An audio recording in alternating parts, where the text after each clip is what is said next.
Welcome back to Classic Literature Free Audiobooks. Now, let the story continue with The Invisible Man, a grotesque romance. Chapter 25. The hunting of the Invisible Man for a space, Kemp, was too inarticulate to make Adai understand the swift things that had just happened. They stood on the landing, Kemp speaking swiftly, the grotesque swathings of Griffin still on his arm. But presently Adai began to grasp something of the situation. "He is mad," said Kemp. "Inhuman. He is pure selfishness. He thinks of nothing but his own advantage, his own safety. I have listened to such a story this morning of brutal self-seeking. He has wounded men. He will kill them unless we can prevent him.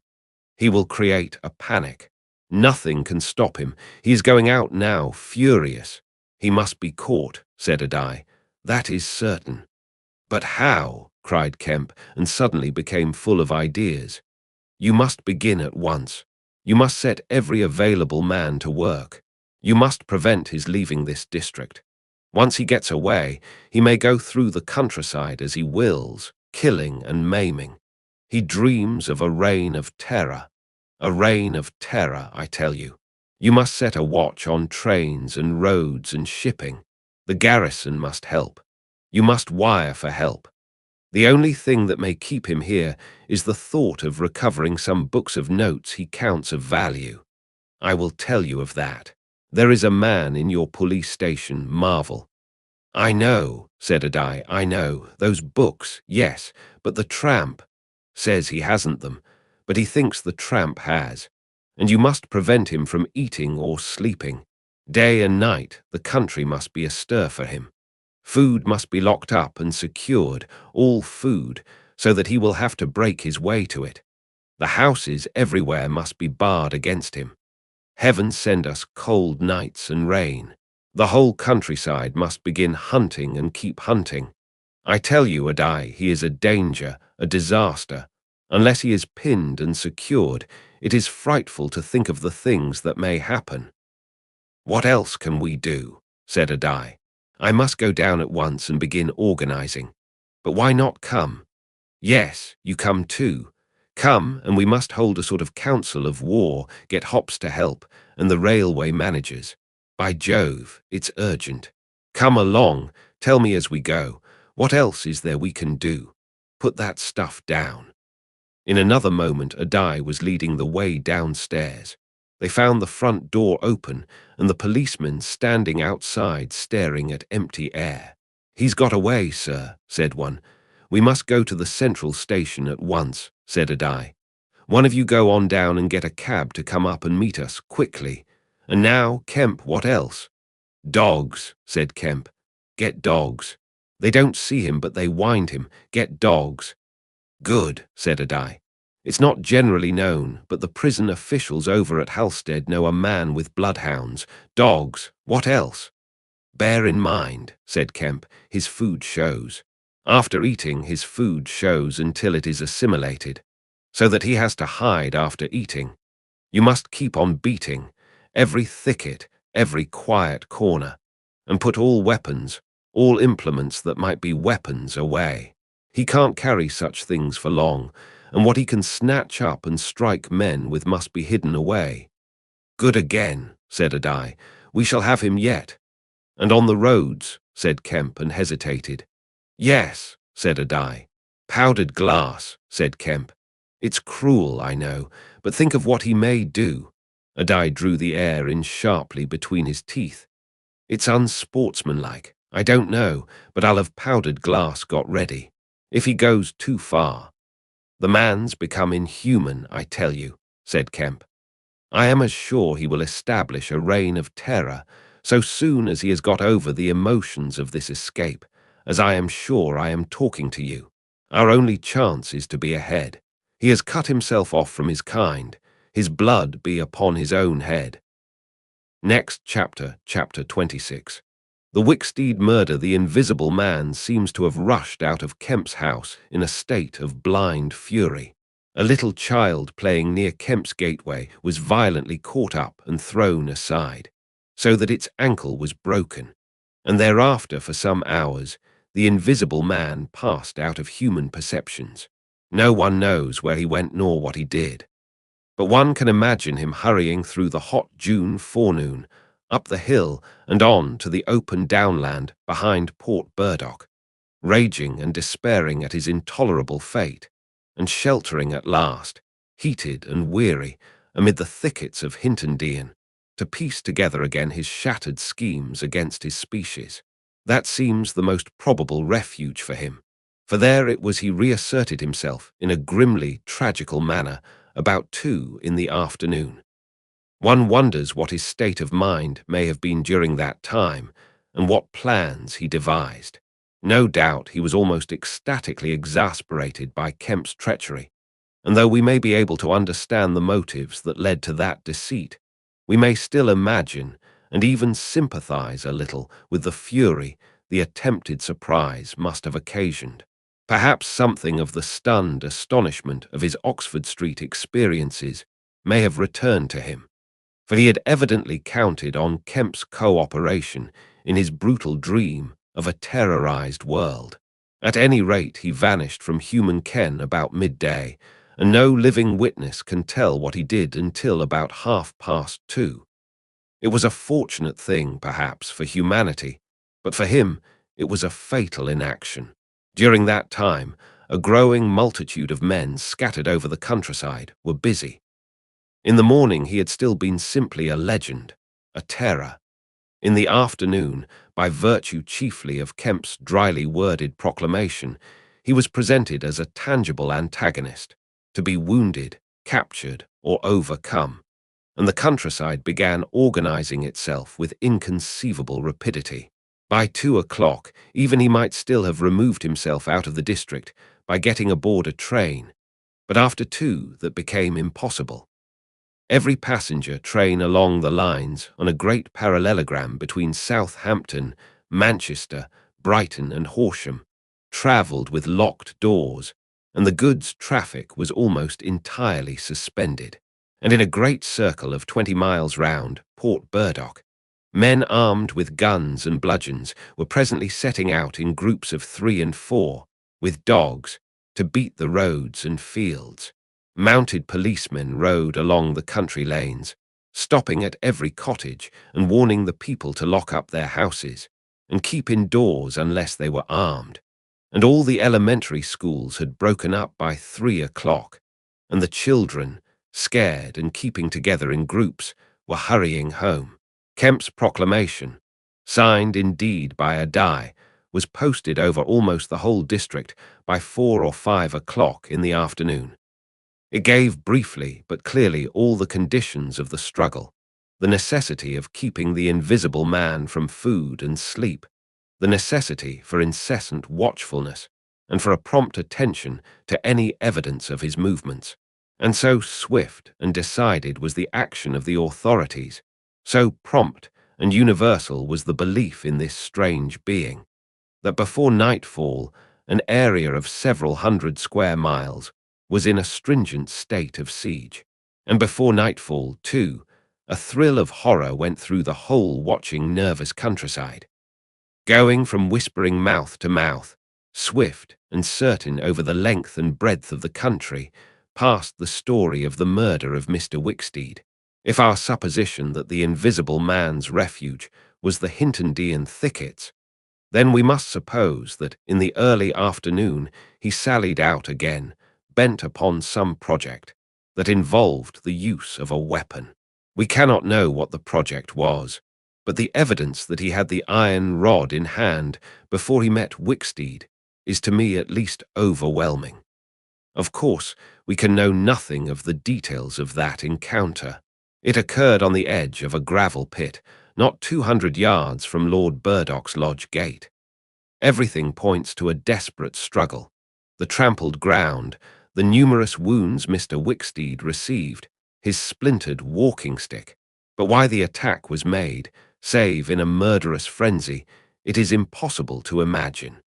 Indeed, the theory of madness is almost unavoidable. Mr. Wicksteed was a man of 45 or 46, steward to Lord Burdock, of inoffensive habits and appearance, the very last person in the world to provoke such a terrible antagonist. Against him, it would seem the invisible man used an iron rod dragged from a broken piece of fence. He stopped this quiet man, going quietly home to his midday meal, attacked him, beat down his feeble defenses, broke his arm, felled him, and smashed his head to a jelly. Of course, he must have dragged this rod out of the fencing before he met his victim. He must have been carrying it ready in his hand. Only two details beyond what has already been stated seem to bear on the matter. One is the circumstance that the gravel pit was not in Mr. Wicksteed's direct path home, but nearly a couple of 100 yards out of his way. The other is the assertion of a little girl to the effect that going to her afternoon school, she saw the murdered man trotting in a peculiar manner across a field towards the gravel pit.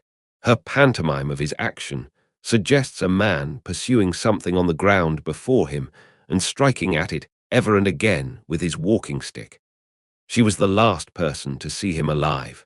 He passed out of her sight to his death, the struggle being hidden from her only by a clump of beech trees and a slight depression in the ground. Now this, to the present writer's mind at least, lifts the murder out of the realm of the absolutely wanton. We may imagine that Griffin had taken the rod as a weapon indeed, but without any deliberate intention of using it in murder. Wicksteed may then have come by and noticed this rod inexplicably moving through the air, without any thought of the invisible man, for Port Burdock is 10 miles away. He may have pursued it. It is quite conceivable that he may not even have heard of the invisible man. One can then imagine the invisible man making off, quietly in order to avoid discovering his presence in the neighborhood, and Wicksteed, excited and curious, pursuing this unaccountably locomotive object, finally striking at it. No doubt the invisible man could easily have distanced his middle-aged pursuer under ordinary circumstances, but the position in which Wicksteed's body was found suggests that he had the ill luck to drive his quarry into a corner between a drift of stinging nettles and the gravel pit. To those who appreciate the extraordinary irascibility of the invisible man, the rest of the encounter will be easy to imagine. But this is pure hypothesis. The only undeniable facts, for stories of children are often unreliable, are the discovery of Wicksteed's body done to death and of the blood-stained iron rod flung among the nettles. The abandonment of the rod by Griffin suggests that in the emotional excitement of the affair, the purpose for which he took it, if he had a purpose, was abandoned. He was certainly an intensely egotistical and unfeeling man, but the sight of his victim, his first victim, bloody and pitiful at his feet, may have released some long-pent fountain of remorse which for a time may have flooded whatever scheme of action he had contrived. After the murder of Mr. Wicksteed, he would seem to have struck across the country towards the downland. There is a story of a voice heard about sunset by a couple of men in a field near Fern Bottom. It was wailing and laughing, sobbing and groaning, and ever and again it shouted. It must have been queer hearing. It drove up across the middle of a clover field and died away towards the hills. That afternoon, the invisible man must have learnt something of the rapid use Kemp had made of his confidences. He must have found houses locked and secured. He may have loitered about railway stations and prowled about inns, and no doubt he read the proclamations and realized something of the nature of the campaign against him. And as the evening advanced, the fields became dotted here and there with groups of 3 or 4 men, and noisy with the yelping of dogs. These men hunters had particular instructions in the case of an encounter as to the way they should support one another, but he avoided them all. We may understand something of his exasperation, and it could have been none the less because he himself had supplied the information that was being used so remorselessly against him. For that day at least he lost heart. For nearly 24 hours, save when he turned on Wicksteed, he was a hunted man.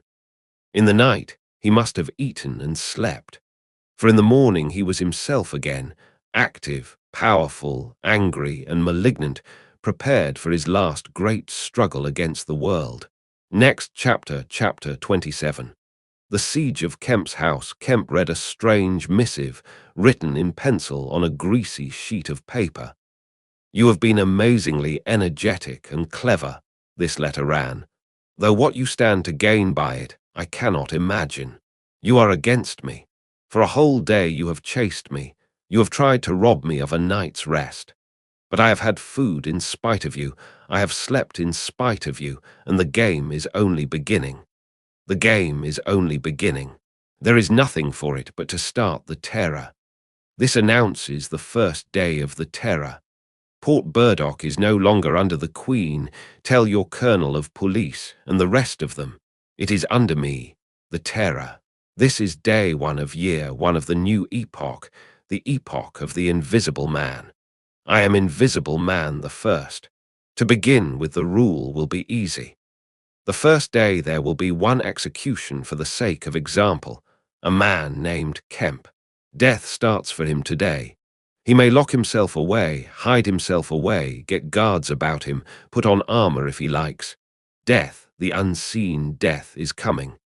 Let him take precautions. It will impress my people. Death starts from the pillar box by midday. The letter will fall in as the postman comes along, then off. The game begins. Death starts. Help him not, my people, lest death fall upon you also. Today Kemp is to die. Kemp read this letter twice. "It's no hoax," he said. That's his voice, and he means it. He turned the folded sheet over and saw on the addressed side of it the postmark Hintondian and the prosaic detail 2D. To pay. He got up slowly, leaving his lunch unfinished. The letter had come by the 1 o'clock post, and went into his study. He rang for his housekeeper and told her to go round the house at once, examine all the fastenings of the windows, and close all the shutters. He closed the shutters of his study himself. From a locked drawer in his bedroom, he took a little revolver, examined it carefully, and put it into the pocket of his lounge jacket. He wrote a number of brief notes, one to Colonel Adai, gave them to his servant to take, with explicit instructions as to her way of leaving the house.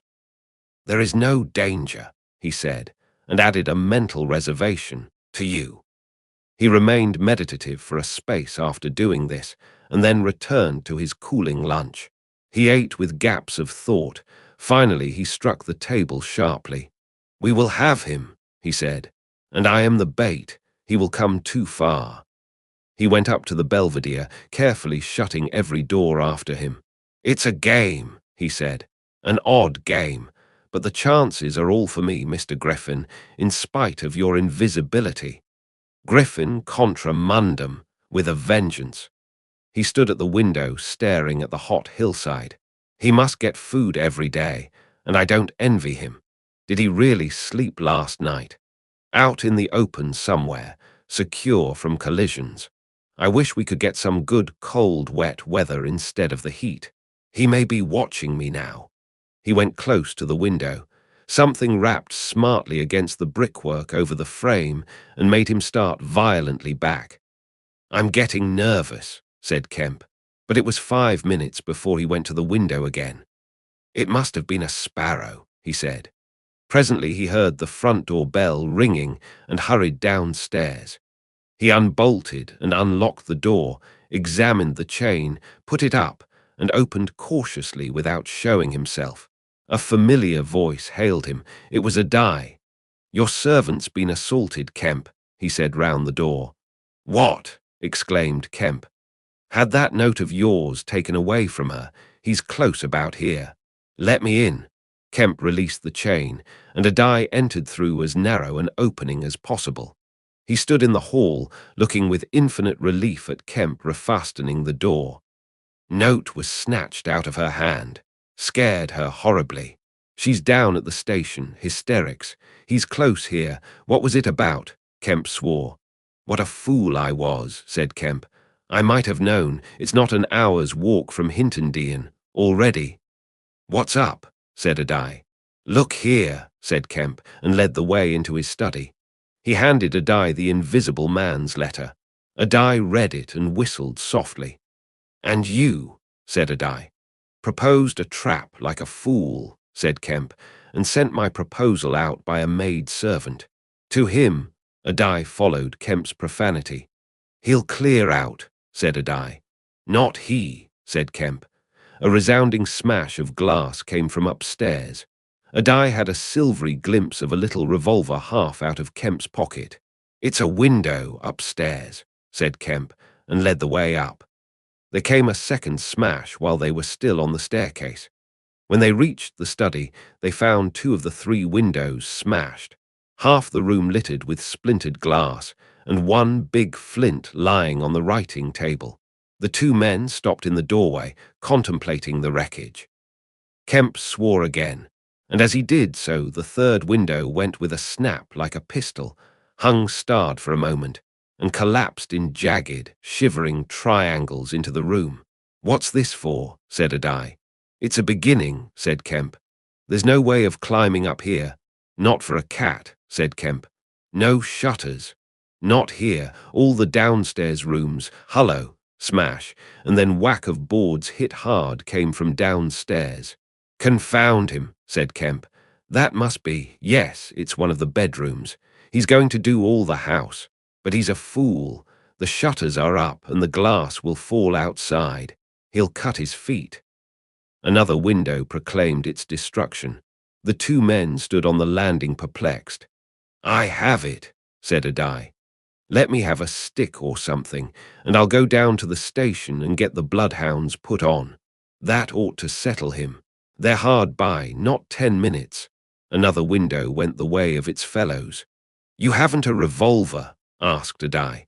Kemp's hand went to his pocket. Then he hesitated. "I haven't one, at least to spare." "I'll bring it back," said a die. "You'll be safe here." Kemp, ashamed of his momentary lapse from truthfulness, handed him the weapon. "Now for the door," said a die. As they stood hesitating in the hall, they heard one of the first-floor bedroom windows crack and clash. Kemp went to the door and began to slip the bolts as silently as possible. His face was a little paler than usual.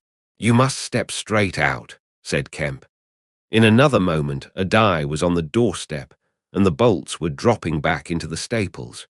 He hesitated for a moment, feeling more comfortable with his back against the door. Then he marched, upright and square, down the steps. He crossed the lawn and approached the gate. A little breeze seemed to ripple over the grass. Something moved near him. "Stop a bit," said a voice, and a die stopped dead, and his hand tightened on the revolver. "Well," said a die, white and grim, and every nerve tense. "Oblige me by going back to the house," said the voice, as tense and grim as a die's. "Sorry," said a die a little hoarsely, and moistened his lips with his tongue. The voice was on his left front, he thought. Suppose he were to take his luck with a shot. "What are you going for?" said the voice, and there was a quick movement of the 2, and a flash of sunlight from the open lip of a die's pocket. A die desisted and thought. "Where I go," he said slowly, "is my own business." The words were still on his lips when an arm came round his neck. His back felt a knee, and he was sprawling backward. He drew clumsily and fired absurdly, and in another moment he was struck in the mouth, and the revolver wrested from his grip.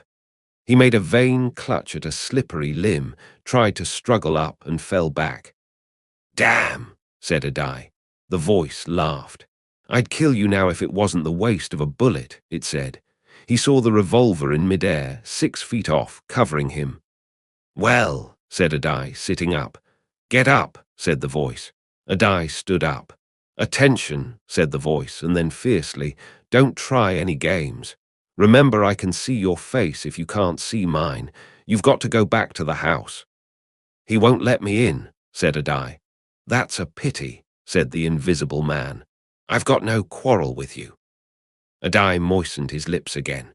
He glanced away from the barrel of the revolver and saw the sea far off, very blue and dark under the midday sun, the smooth green down, the white cliff of the head, and the multitudinous town, and suddenly he knew that life was very sweet.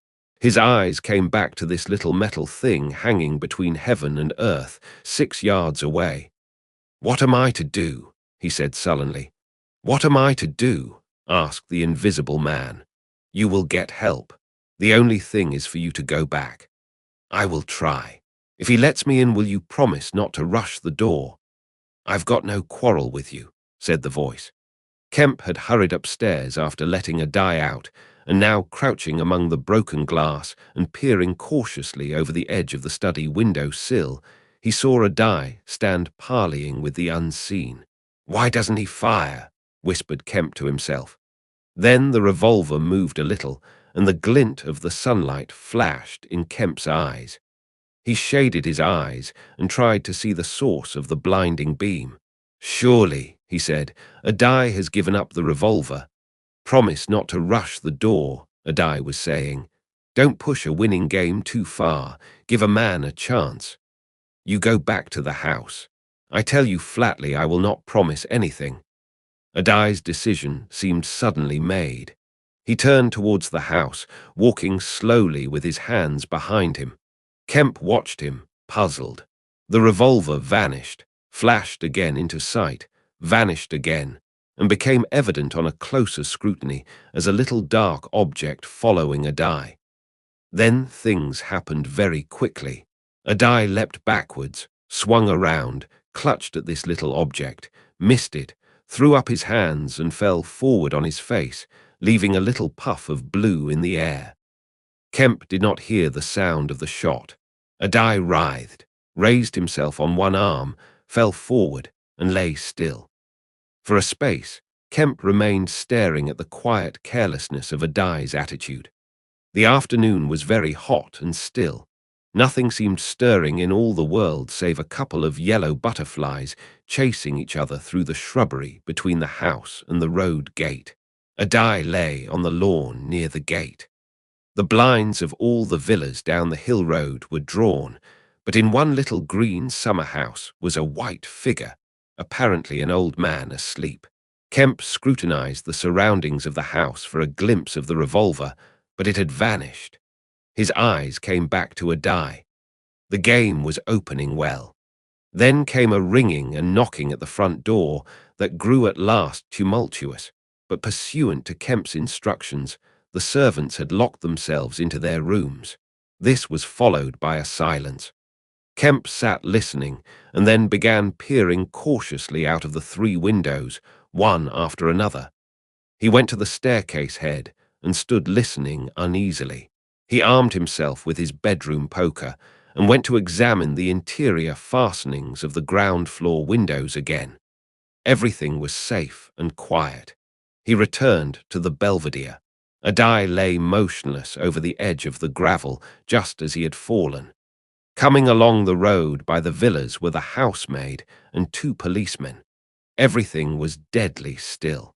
The 3 people seemed very slow in approaching. He wondered what his antagonist was doing. He started. There was a smash from below. He hesitated and went downstairs again. Suddenly, the house resounded with heavy blows and the splintering of wood. He heard a smash and the destructive clang of the iron fastenings of the shutters. He turned the key and opened the kitchen door. As he did so, the shutters, split and splintering, came flying inward. He stood aghast. The window frame, save for one crossbar, was still intact, but only little teeth of glass remained in the frame. The shutters had been driven in with an axe, and now the axe was descending in sweeping blows upon the window frame and the iron bars defending it. Then suddenly it leapt aside and vanished. He saw the revolver lying on the path outside, and then the little weapon sprang into the air. He dodged back. The revolver cracked just too late, and a splinter from the edge of the closing door flashed over his head. He slammed and locked the door, and as he stood outside, he heard Griffin shouting and laughing. Then the blows of the axe with its splitting and smashing consequences were resumed. Kemp stood in the passage trying to think. In a moment, the invisible man would be in the kitchen. This door would not keep him a moment, and then a ringing came at the front door again. It would be the policemen. He ran into the hall, put up the chain, and drew the bolts. He made the girl speak before he dropped the chain, and the three people blundered into the house in a heap, and Kemp slammed the door again. "The invisible man," said Kemp. "He has a revolver with 2 shots left. He's killed a die. Shot him anyhow. Didn't you see him on the lawn? He's lying there." "Who?" said one of the policemen. "A die," said Kemp. "We came in the back way," said the girl. "What's that smashing?" asked one of the policemen. "He's in the kitchen, or will be. He has found an axe." Suddenly, the house was full of the invisible man's resounding blows on the kitchen door. The girl stared towards the kitchen, shuddered, and retreated into the dining room. Kemp tried to explain in broken sentences. They heard the kitchen door give. "This way," said Kemp, starting into activity, and bundled the policeman into the dining room doorway. "Poker," said Kemp, and rushed to the fender. He handed the poker he had carried to the policeman and the dining room one to the other. He suddenly flung himself backward. "Whop!" said one policeman, ducked, and caught the axe on his poker. The pistol snapped its penultimate shot and ripped a valuable Sidney Cooper. The second policeman brought his poker down on the little weapon, as one might knock down a wasp, and sent it rattling to the floor. At the first clash, the girl screamed, stood screaming for a moment by the fireplace, and then ran to open the shutters, possibly with an idea of escaping by the shattered window. The axe receded into the passage and fell to a position about 2 feet from the ground. They could hear the invisible man breathing. "Stand away, you two," he said. "I want that man Kemp." "We want you," said the first policeman, making a quick step forward and wiping with his poker at the voice. The invisible man must have started back, and he blundered into the umbrella stand. Then, as the policeman staggered with the swing of the blow he had aimed, the invisible man countered with the axe. The helmet crumpled like paper, and the blow sent the man spinning to the floor at the head of the kitchen stairs. But the second policeman, aiming behind the axe with his poker, hit something soft that snapped. There was a sharp exclamation of pain, and then the axe fell to the ground. The policeman wiped again at vacancy and hit nothing. He put his foot on the axe and struck again. Then he stood, poker clubbed, listening intent for the slightest movement. He heard the dining room window open and a quick rush of feet within. His companion rolled over and sat up, with the blood running down between his eye and ear. "Where is he?" asked the man on the floor. "Don't know. I've hit him. He's standing somewhere in the hall, unless he's slipped past you." "Dr. Kemp, sir." Pause. "Dr. Kemp!" cried the policeman again. The second policeman began struggling to his feet. He stood up. Suddenly, the faint pad of bare feet on the kitchen stairs could be heard. "Yap!" cried the first policeman, and incontinently flung his poker. It smashed a little gas bracket. He made as if he would pursue the invisible man downstairs. Then he thought better of it and stepped into the dining room. "Dr. Kemp," he began, and stopped short. "Dr. Kemp's a hero," he said, as his companion looked over his shoulder. The dining room window was wide open, and neither housemaid nor Kemp was to be seen. The second policeman's opinion of Kemp was terse and vivid. Next chapter, chapter 28. The hunter hunted Mr. Heeler's. Mr. Kemp's nearest neighbor among the villa holders was asleep in his summer house when the siege of Kemp's house began. Mr. Heeler's was one of the sturdy minority who refused to believe in all this nonsense about an invisible man. His wife, however, as he was subsequently to be reminded, did. He insisted upon walking about his garden just as if nothing was the matter, and he went to sleep in the afternoon in accordance with the custom of years. He slept through the smashing of the windows, and then woke up suddenly with a curious persuasion of something wrong. He looked across at Kemp's house, rubbed his eyes and looked again. Then he put his feet to the ground and sat listening. He said he was damned, but still the strange thing was visible. The house looked as though it had been deserted for weeks after a violent riot. Every window was broken, and every window, save those of the Belvedere study, was blinded by the internal shutters. I could have sworn it was all right. He looked at his watch.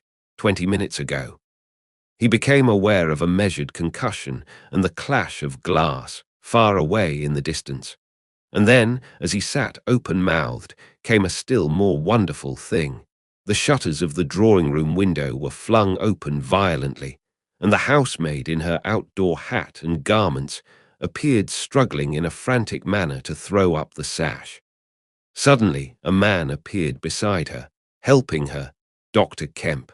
In another moment, the window was open, and the housemaid was struggling out. She pitched forward and vanished among the shrubs. Mr. Healers stood up, exclaiming vaguely and vehemently at all these wonderful things.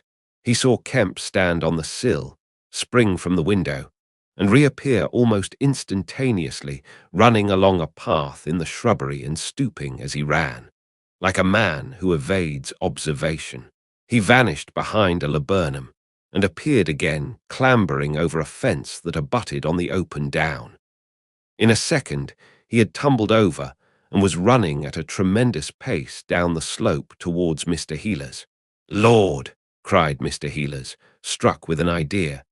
"It's that invisible man brute. It's right, after all."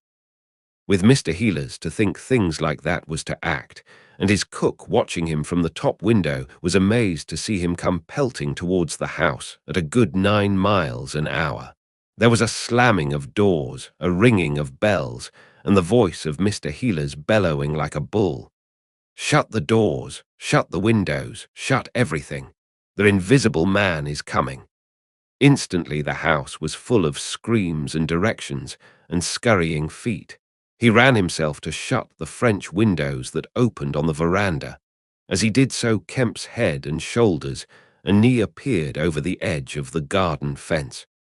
In another moment, Kemp had ploughed through the asparagus and was running across the tennis lawn to the house. "You can't come in," said Mr. Healers, shutting the bolts. "I'm very sorry if he's after you, but you can't come in." Kemp appeared with a face of terror close to the glass, rapping and then shaking frantically at the French window. Then, seeing his efforts were useless, he ran along the veranda, vaulted the end, and went to hammer at the side door. Then he ran round by the side gate to the front of the house, and so into the hill road. And Mr. Healers, staring from his window, a face of horror, had scarcely witnessed Kemp vanish, ere the asparagus was being trampled this way and that by feet unseen. At that Mr. Healers fled precipitately upstairs, and the rest of the chase is beyond his purview. But as he passed the staircase window, he heard the side gate slam. Emerging into the hill road, Kemp naturally took the downward direction, and so it was he came to run in his own person the very race he had watched with such a critical eye from the Belvedere study only 4 days ago. He ran it well, for a man out of training, and though his face was white and wet, his wits were cool to the last. He ran with wide strides, and wherever a patch of rough ground intervened, wherever there came a patch of raw flints or a bit of broken glass shone dazzling, he crossed it and left the bare invisible feet that followed to take what line they would. For the first time in his life, Kemp discovered that the hill road was indescribably vast and desolate, and that the beginnings of the town far below at the hill foot were strangely remote. Never had there been a slower or more painful method of progression than running. All the gaunt villas, sleeping in the afternoon sun, looked locked and barred. No doubt they were locked and barred by his own orders, but at any rate they might have kept a lookout for an eventuality like this. The town was rising up now, the sea had dropped out of sight behind it, and people down below were stirring. A tram was just arriving at the hill foot. Beyond that was the police station. Was that footsteps he heard behind him? Spurt. The people below were staring at him. One or two were running, and his breath was beginning to soar in his throat. The tram was quite near now, and the Jolly Cricketers was noisily barring its doors. Beyond the tram were posts and heaps of gravel, the drainage works. He had a transitory idea of jumping into the tram and slamming the doors, and then he resolved to go for the police station. In another moment, he had passed the door of the Jolly Cricketers and was in the blistering fag end of the street with human beings about him. The tram driver and his helper, arrested by the sight of his furious haste, stood staring with the tram horses unhitched. Further on, the astonished features of navvies appeared above the mounds of gravel. His pace broke a little, and then he heard the swift pad of his pursuer and leapt forward again.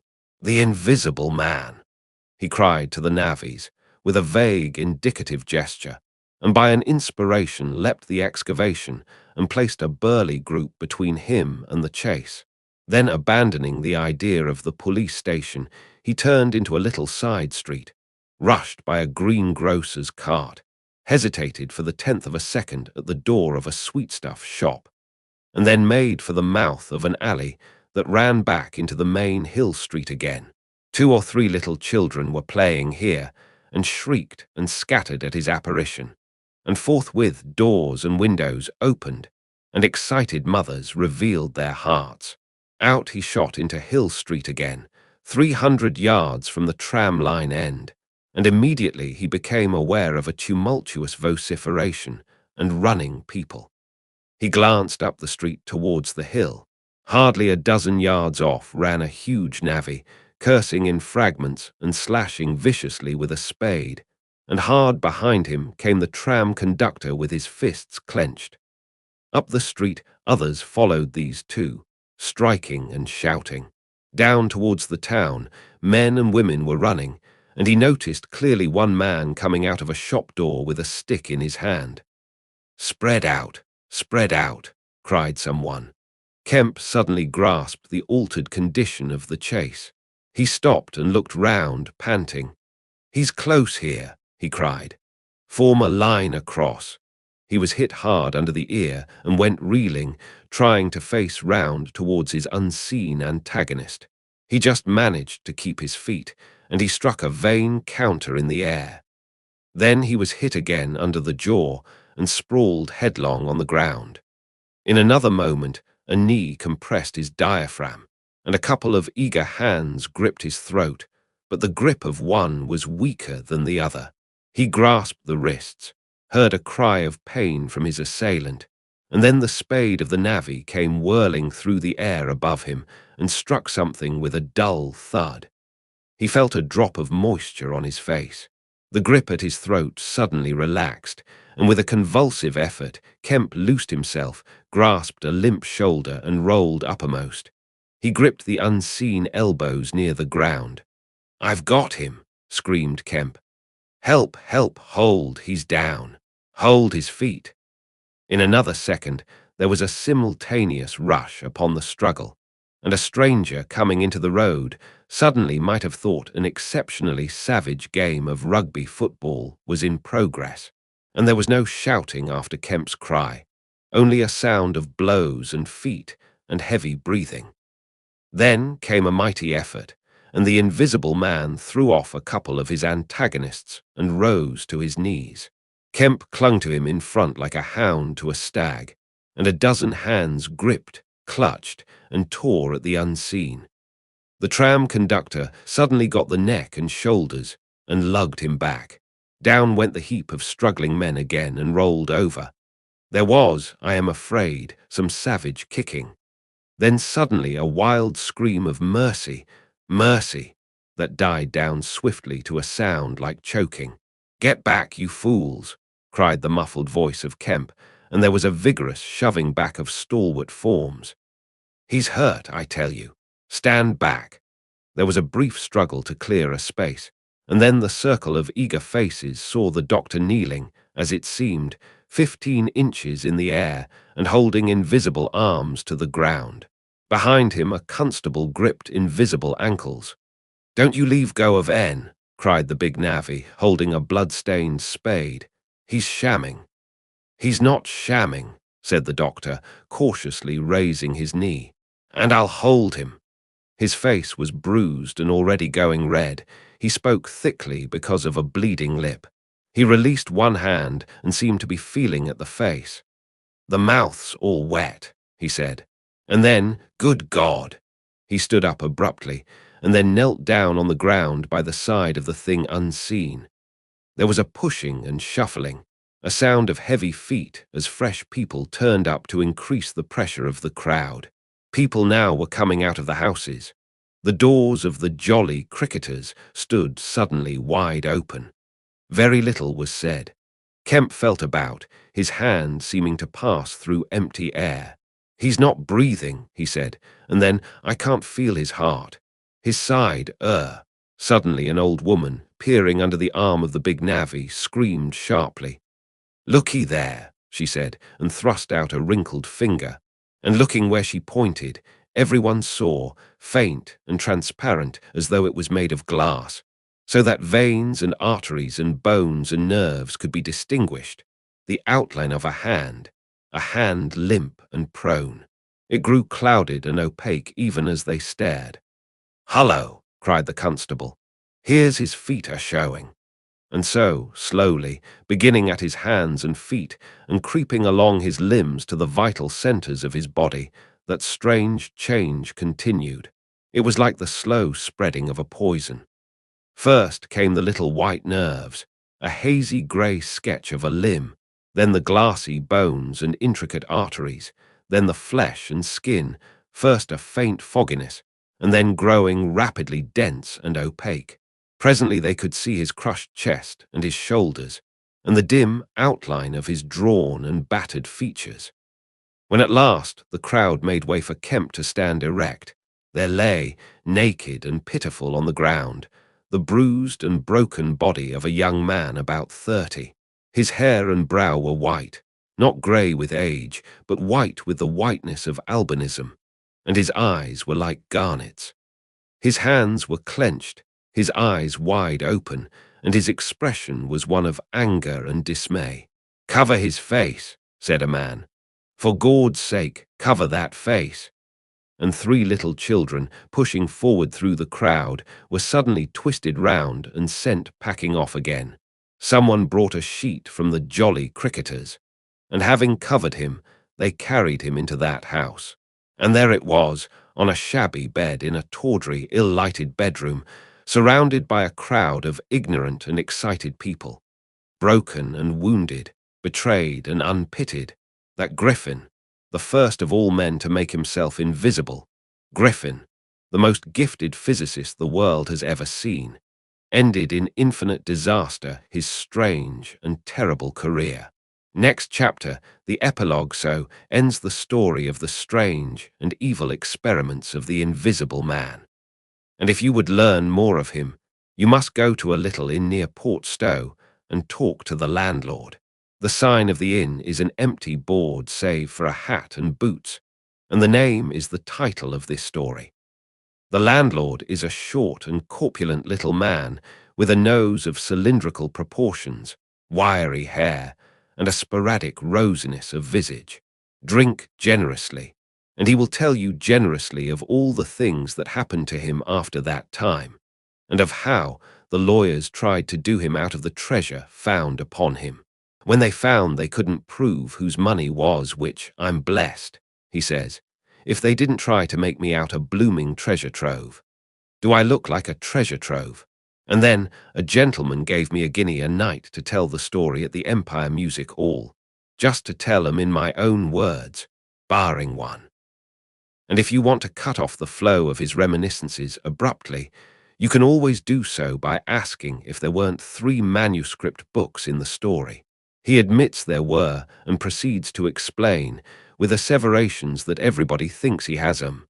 But bless you, he hasn't. The invisible man, it was took 'em off to hide 'em when I cut and ran for Port Stowe. It's that Mr. Kemp put people on with the idea of my having 'em. And then he subsides into a pensive state, watches you furtively, bustles nervously with glasses, and presently leaves the bar. He is a bachelor man. His tastes were ever bachelor, and there are no women folk in the house.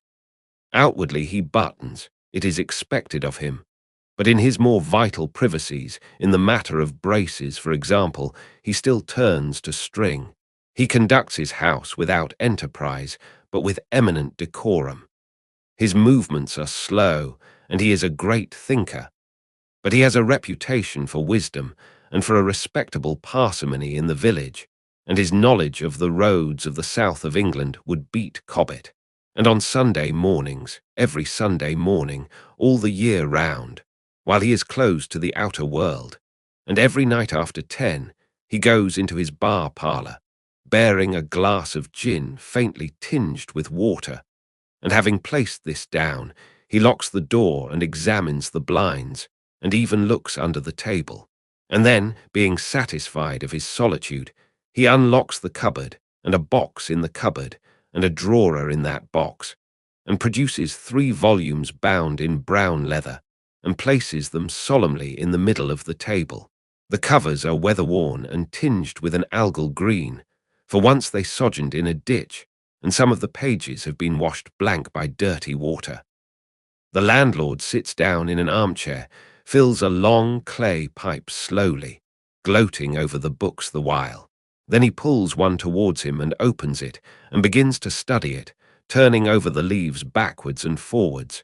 His brows are knit and his lips move painfully. Hex, little two up in the air, cross and a fiddle-de-dee. Lord, what a one he was for intellect! Presently he relaxes and leans back and blinks through his smoke across the room at things invisible to other eyes. Full of secrets, he says. Wonderful secrets. Once I get the whole of them, Lord. I wouldn't do what he did. I'd just, well, he pulls at his pipe. So he lapses into a dream, the undying, wonderful dream of his life. And though Kemp has fished unceasingly, no human being save the landlord knows those books are there, with the subtle secret of invisibility and a dozen other strange secrets written therein, and none other will know of them until he dies. The end. Thank you for joining me on this journey through The Invisible Man, a grotesque romance. I hope you enjoyed the story and found it captivating. If you're hungry for more thrilling tales, explore more timeless literature in our curated public domain audiobook collection. Link in description. Don't forget to subscribe so you won't miss upcoming readings, and feel free to leave your suggestions or favorite titles in the comments. Stay tuned for the next story. Happy listening.